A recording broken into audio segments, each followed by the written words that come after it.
In this tutorial, I am going to show you how you can subset or extract sequences from a FASTA file using the tool seqtk. Now, seqtk can be found on this GitHub repo.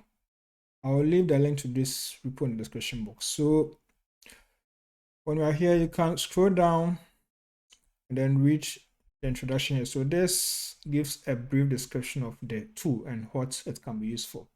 So for this tutorial, we are first going to download and set it up. And then we are going to download an example data that we will use for the exercise. So let's get started. So first visit this page. Again, the link is in the description box.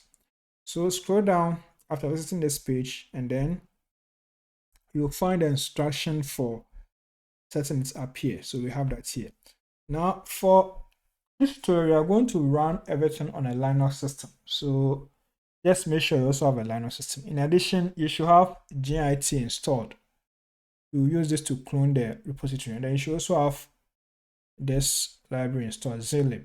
These are the requirements for this tutorial. So just make sure to set them up. If you have any challenge, you can always contact me and then we can work it out somehow. So that's about it. So let's continue. So now that we are done with the intro, let's open our terminal and then start the exercise.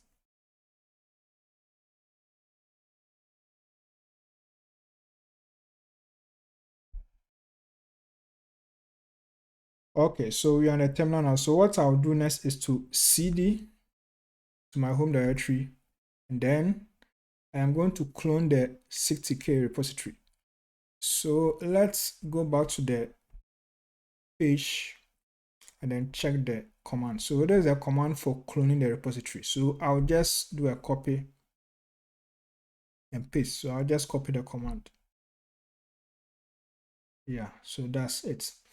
If you don't have Git installed, then you can just come to code, click it, and then download the zip file and then extract the contents.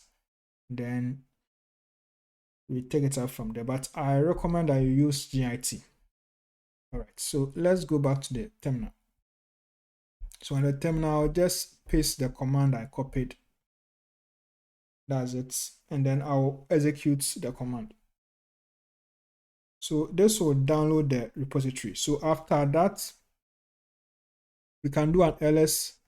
And then if the files have been downloaded, we are going to find a directory called seqtk. So you can even ls into it to see the files in there. Okay. Now the next activity is to cd into the seqtk directory and then issue the make command. So we will do that now. So I'll cd into seqtk and then I'll issue the make command. So make. So let's execute this command. So once we do that, the tool will be compiled and then we can proceed. Everything has been done now. This was quick. So let's do an ls. So if everything has been done successfully, then we are going to find this file, seqtk. So this is the executable. This is what we are going to use. So now everything has been set up. You can even say /seqtk and to show something like this. Let's just clear the screen and do it again. I'll say /seqtk. Then I'll execute it. So if everything is okay, then you are going to see this text coming up. Okay. So that has been done. So now let's cd back. I'll just say cd // to get back to the previous directory. That is where I was first. Okay. So you will notice something. When we were in the, let's go back. When we were in the seqtk directory, we did what? /seqtk to just test. That's worked fine. But then if you cd back to where you were first, let's do an ls. Now we are back, so we will see this directory again. So now let's do an ls. We are going to find our file there. So now what happens is if you want to execute seqtk again, now that you have moved from that directory, you just have to say seqtk slash seqtk. That should also work. Let me do it again. You just have to say seqtk slash seqtk, and then the executable will be executed. But then with this approach, it can be problematic because already we have issued it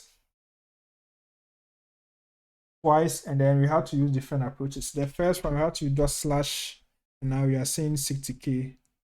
Let me just do it again. We are saying seqtk. Let me just do it again. First, we use this command, and now we also use seqtk slash seqtk.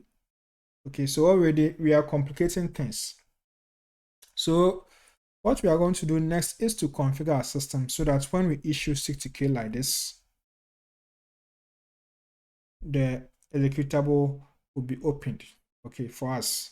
So that's what we are going to do next. At the moment, our system has not been configured to do that. So that is why if you issue seqtk like this, we are going to find command not found, or we're also going to find this and others. So we are going to set it up now. So let's look at how to do that. So let's first do an ls again to look at our files. So I assume you're already in the home directory. That's why I read the cd first. So what we are going to do next is to create a directory called apps. So I'll say make the apps. I usually have a directory where I place all my tools or software or apps, applications. So I'll create a directory here again. It's just a way to organize my stuffs. So I'll say make the apps. And then what I'm going to do next is to move the seqtk directory into that one. So I'll say mv seqtk, I'll say apps. I'll move it there. So now if I do an ls, I'll see the app directory, but I'll not see the seqtk. So ls into apps, and we are going to find seqtk there. That's how it is. So we are still on course. So now we are going to cd into the seqtk directory. So I'll say cd apps slash seqtk. Of course, if I do an ls, I'm going to find my files. Okay. But what I want at this point in time is the path to this file. That's what I need. And so that's what I'm going to do. I'm going to say pwd to get this one. So this is what I need. This is what I need for the extra settings I'm going to do. So let's proceed. So I'll just take notes of this. Can also copy. You can also copy yours. Just take note of whatever has been displayed for you. That's what we are going to use next. So now let's clear the screen. Well, let me just say, let's just do a cd first. Let's cd back to our home directory. So I'll say cd. That should be better. So cd first, and then let's clear the screen. All right. Let's do an ls again just to look at our files. Yeah. So now what we are going to do next is to edit our .bashrc file. That's what we are going to do next. So basically, that's what we are going to do. Let's just do a test here. So on this interface, on this terminal now, issue this command: export path equals $path colon, and then paste the path that was displayed for you, the path that you got when you seeded into the apps directory in the seqtk directory. So this is what I got. This was mine. So whatever you got, paste the same thing there, and then execute this command. Nice. So if everything is okay, then nothing will be displayed here. So let's proceed. So once this has been done, if everything is okay, nothing will be displayed. Now let's confirm. So let's type seqtk like this. You can even say seqtk.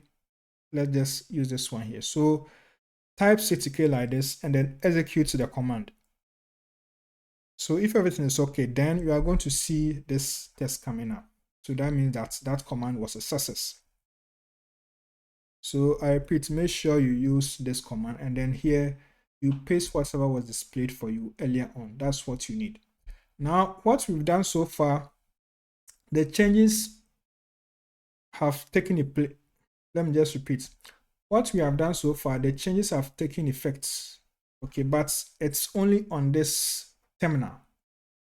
So if you open a new terminal, then you will need to reissue this command again. Now let's open a new terminal and then test. Okay, so I have opened a new terminal. So I'll type seqtk and then I'll still have the same issue, command not found. So what we are going to do next is to make this change here that we made persistent. That means that every terminal we open, that change will be affected so that we can always issue seqtk like this. So copy this command, the one that you use to export it. I'll copy mine, by the way. And then let's do this. Let's cd to our home directory. Let's say cd. And then let's edit the .bashrc file. So it's a hidden file. So I'll first make a backup of it. I'll say cp.bashrc. And I'll say bashrc.back. This is just a copy, it's just a backup. We are not going to use it anyway. It's just a backup so that you can reverse things if things are not going well. So let's do an ls and we are going to find this file there. Right, now we are going to edit that .bashrc file, this one here. We are going to edit it. So you can use any text editor. You can use Nano or VI or any text editor, but I prefer to use Nano. So I'll say nano.bashrc and I'll execute it. So this will open this terminal for me and then I'll scroll down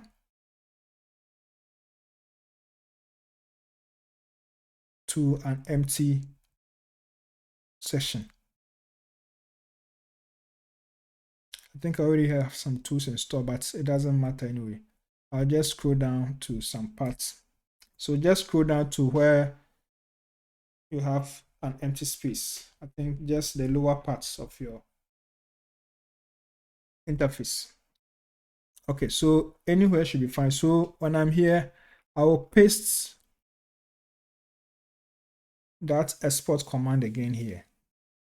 So that's it. So it's just simple. So just paste it there and then exit and save changes. So mine is Control X and then I'll type Y and then I'll save the changes. So now I'll open a new terminal again and then I'll test. So try to also do same. Okay, now we have opened a new terminal. So type seqtk and then if everything is okay, you are going to find the text being displayed. So this is how we set up seqtk. So now that you have installed seqtk, it's important you check this other video which shows you how to extract sequences from a FASTA file using seqtk.